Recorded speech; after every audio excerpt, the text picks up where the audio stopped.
This morning session is going to be very, very quick, okay? We're literally just going to focus on diagnostics. Now, I'm going to handle the type of diagnostics that I find is a general thing, and that generally you guys will phone us for assistance. So I'm going to try and show you how to become superheroes and try and fix them yourselves. So I've broken my system a little bit and how to fix them. Once I'm done, if you have any other errors that you've come across that you want me, morning, I don't know who's saying hi, but hi. If you come across any other kinds of diagnostic errors that you want me to show you how to fix it, let me know and I'll break the system. Okay, I like breaking the system so I can show you how to fix it. All right, right. Now, generally, you all will agree with me. We normally run the diagnostics as part of the month-end process, okay? And it's normally then at month-end where all hell breaks loose and you've got errors and you're like, oh my word, I honestly don't know how to fix this. And it's like, oh, I'm freaking out. And the first thing you do is you pick up that phone and you phone Quick Software and you're like, help me, I'm freaking out. And then we were like, oh, okay. And normally, and I will say this, 99% of the times we can fix your error for you within like a minute. It's like crash, boom, bam, and you're like, what? How did you do that? Right. My suggestion would be try and run these diagnostics through the month. You don't have to run it every day, but if you've done something big or before you even run month end, go into diagnostics, get the knowledge, and let's go and show you how to fix it. All right. Okay, so utilities. Let's try again. Diagnostic, take 2. As I said to you, in your diagnostics, when you have a problem at month end, you're going to find certain sections. When you try and run the diagnostics before month end and you try and be proactive, I would simply come in here and there's a nice button here at the bottom that says select all. So let's click on select all. You will notice that it puts ticks in there and it's a whole lot of green ticks in there. So this thing is like fired up, ready to go. All you're going to do is you're going to go and click on OK. Now yours will not take as fast as mine. My data is super small. I've got a little bit of demo data on here, so there's not much to check. If yours takes longer, don't freak out. It's quite okay. You have worked far harder than I have in this past few months. Now in here we've got some errors. You can see there it says a ALD error with a debtors and creditors imbalance. It has downcast imbalances and a lot of things says reopen and save, and then where there's real big problems we tell you that you need to contact Quick Software. Okay, now I'm going to be brave and bold and I'm going to try and show you that even this one that says contact Quick Software, we can fix. Right. Now, ALD is a debtors allocation. So if you see AL, think of it as an allocation, D being debtors. Now, if you had full win main like I have in here, I'm running full win main with everything switched on. You could have creditors in here. I have some cash book entries in here, which you might not have if you're on WinMain Lite, so don't stress if you don't see a CBS ever on your thing. I have some journal problems and I have some payment problems. And in essence, you can have receipt problems, all of that. They're all going to be handled in the exact same way. Now, if you want to see what it's all about, if you double click on it, I don't know if you saw, I simply double clicked on the problem child and the system takes me into the allocation voucher and it says to me, hey, Deirdre, thank you very much, yeah, but look, you said you allocated 2 transactions and that amount that you allocated was a total of 11,450 odd rand. Now I can clearly see underneath here, I've got some green stuff in this entry, 3 transactions in this entry, and it's definitely not adding up to 11,000 odd rand. Do you agree with me? So how do I fix it? You're going to fix it by reopening it. And can you see, the minute you reopen it, look at that at the top. The system's changing it. It quickly did a verification and it noticed that we had 3 transactions and that the total came to 0. Now this was a quick and easy fix.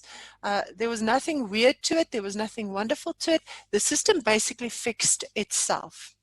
In the event of you still having a problem where you only maybe have 2 of the 3 transactions, bear in mind that you have this allocation open and you can load again from here if there were more transactions. Okay, so keep in mind reopening will do that for you, and as soon as you do loading and all of that, it'll load all your open items for you, not just the ones that you originally had in here. So you can still go and make the necessary changes that you want to make. And quite simply, once you're done, click on Save. Okay, now it's not going to disappear from your diagnostics right now. It will only disappear when you rerun your diagnostics. So do you mind if I go on to the next Oki to show you what I've done, and then we'll run a diagnostics again. I'm going to jump from Cashbook and I'm going to this journal. Journal number 5, you can see it says 5, again has a debtors and a creditors imbalance, and it's giving me a total here and it's telling me to reopen and save. Directly underneath, it also tells me that my ledger, which forms part of this journal number 5, and you can see there line 1, also has a problem. So yes, it's telling me to reopen and save, but it's also telling me to contact Quick Software. Now for now, I want you to be a bit brave. Don't just pick up the phone. The support ladies love you to bits and they will gladly help you. But I promise you, some of these things you can absolutely fix yourself. So let's go and see if I can fix Journal 5. I'm going to simply double click on it. And the minute I double click on it, you can see it's opened it up for me, and you can see my debits and my credits don't tally up. So it should have thrown it out as a diagnostic error. What am I to do right now? Well, this is the point where you need to go through this entire journal now and go and see if you had every single line item in that journal. Maybe you forgot, you got busy, you were able to save, maybe something went wrong. I don't know. You know, there's many reasons why things can go haywire, but you basically need to make sure that your debits and credits will then total to a total of 0. We don't care about the number of transactions here on the left, because if that's just your total debits plus credits, so it's your line items, if I can put it that way. But you need to make sure now to fix this journal to get it back to 0. Now, if you know which account it was that you wanted to fix, you can quite simply open it up and you can put in the amount. Okay, if you don't, then unfortunately for you, you're going to have to do some digging and you're going to have to go and find out what that particular entry was if you can't remember off the top of your hand. Once you've done and you've saved and changed it, can you see how it's nice and green? It likes green. Green is good to go. All you're going to do is, again, you're going to go and say save, and this is where you're going to have to choose between a draft or a closed transaction. Now, I know with month end, we're going to do a whole month end thing later today where we're going to talk about month ends, but please, please, please, a lot of your month ends gets halted immediately when you save as draft. So only save as draft if there's really a very good reason. All the other times, I would say save as closed. And of course, if you want to void, then you can void it as well. Once I've done that, I'm going to clear this log now because I want to clear it and see if I'm going to get rid of this debtors thing and the journal thing as well as this ledger error that gave me that contact Quick Software. So I'm going to clear the log because I want it to be nice and fresh and clean, and I'm going to run this again. So let's go and say, okay, can you see by you changing the transactions and you going in and fixing them, immediately this whole diagnostic has just gotten rid of a lot of lines. And a lot of times you'll find that if you have a diagnostic error on a journal and you did allocations, not only is it going to fix the journal, but it will also fix either the debtors or the creditors allocation for you. So it's basically killing 2 birds with 1 stone by doing it. I know it's scary, but you can see it's not that difficult. Let's look at the next transaction. This Oki here is a CBS. Now, if you don't know what a CBS is, it's a cash book entry, and it tells me it was in my bank line number 8 or transaction number 8. Now, let's see if I can reopen this.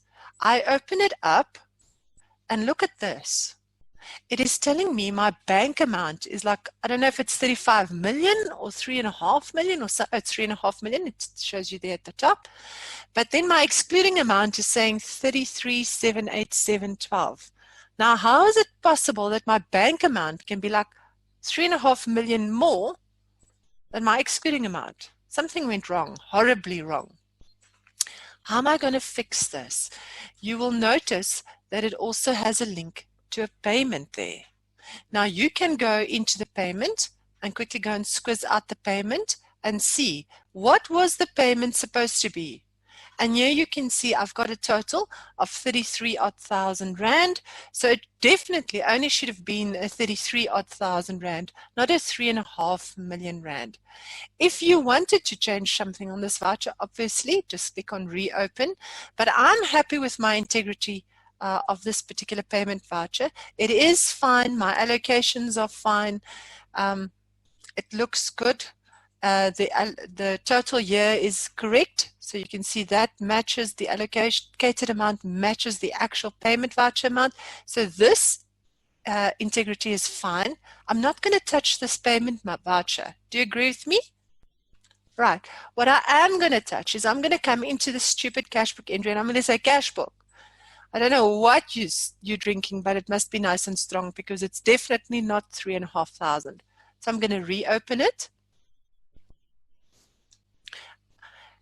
Why did I do this and not just in the payment voucher? Because the year is the link of the bank. It's not in the cashbook itself. Once I've done that, quite simply click on save and save is closed.